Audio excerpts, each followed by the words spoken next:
कब खत्म होता है और कार्टिलेज कैसे घिसते हैं और ये किस उम्र से शुरू होता है?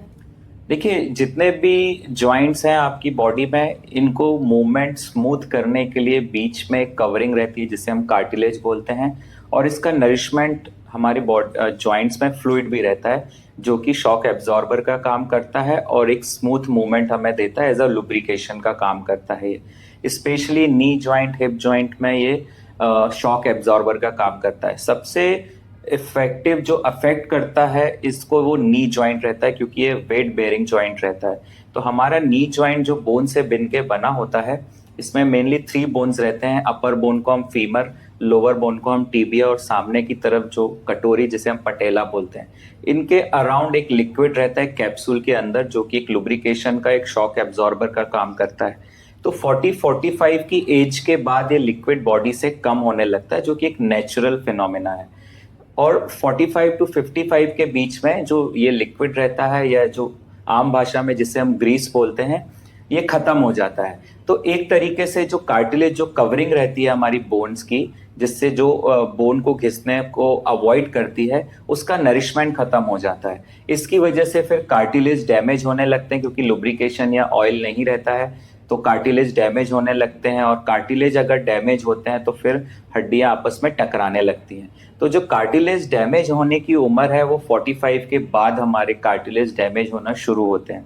देखिए, एक एज रिलेटेड चेंजेस है, इससे आप बच नहीं सकते, पर इसको हम डिले जरूर कर सकते हैं।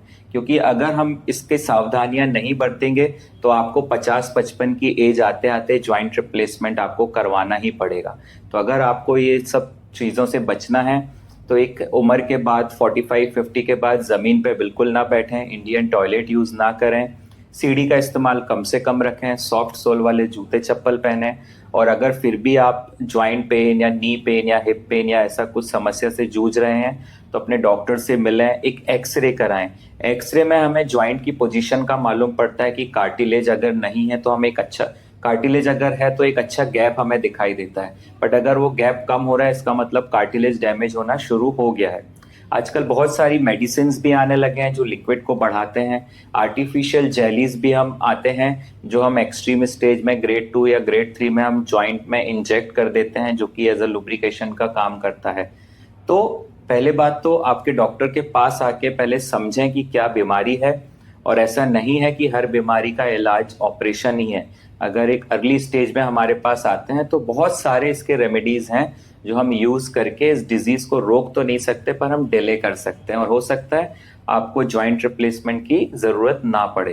तो अगर ऐसा कोई भी प्रॉब्लम है कि आपको खड़े होने में दिक्कत, सीढ़ी चढ़ने उतरने में दिक्कत हो रही है, या बहुत ज्यादा आप चल रहे हैं तो चाल में बदलाव आ रहा है, और आपके रेस्टिंग में भी आपको नी पेन या हिप पेन या बैक पेन हो रहा है, तो आप बिल्कुल डॉक्टर से मिलें और इसका उचित इलाज लें। Thank you so much.